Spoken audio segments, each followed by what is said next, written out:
Zəngəzur dəhlizinin açılması ətrafında mürəkkəb durum yaranıb. Belə ki, dəhliz 10 noyabr bəyanatının müvafiq bəndinə uyğun şəkildə açılmalıdır. Lakin region ölkələri İran, Türkiyə buna tam razı deyil.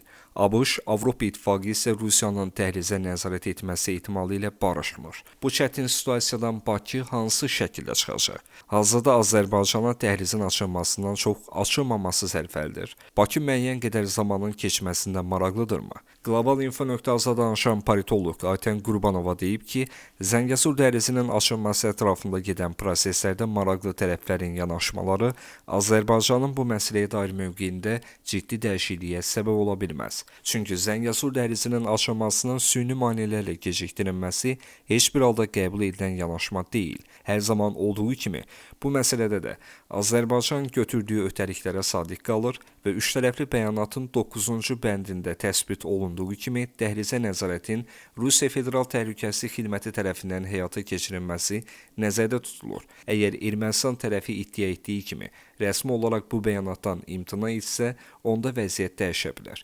Türkiyə ilk gündən danışıqlar prosesində yaxından iştirak edən tərəf olaraq Azərbaycanın mövqeyini hər zaman açıq şəkildə dəstəklədiyini ifadə edib. Yəni bizim qərarlarımız bir çox məqamda ortaq maraqları da təcəssüm etdirir. ABŞ, Avropa İttifaqı və İranla bağlı məsələ isə ziddiyyətli yanaşmaları özündə ihtiva edir.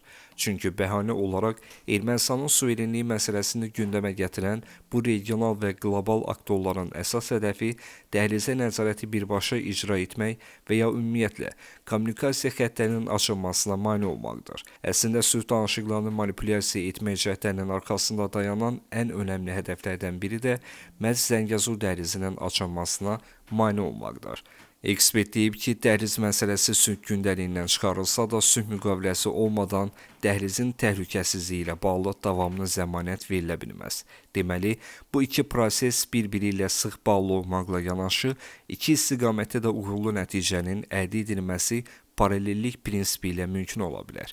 Yəni, Azərbaycan ilə Ermənistan arasında sülh müqaviləsinin imzalanması kommunikasiya xəttlərinin bərpa edilməsini artıq labud edən əsas amillərdən biri ola bilər. Hətta bir müddətdən sonra Rusiyanın və ya başqa üçüncü tərəfin nəzarətinə belə ehtiyac qalmaya bilər.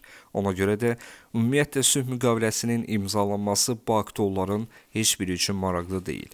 Onlar sadəcə tərəflər arasında moderator rolunu oynaya biləcəkləri şəraiti qoruyub saxlayaraq Zəngəzur dəhlizinin açılmasını hədəfləyir. Təbii ki, bu da regionda davamlı sülhə və əməkdaşlığa nail olmaq istəyən Azərbaycanın maraqları ilə üst-üstə düşmədiyi üçün dəhlizin açılması prosesi uzanır.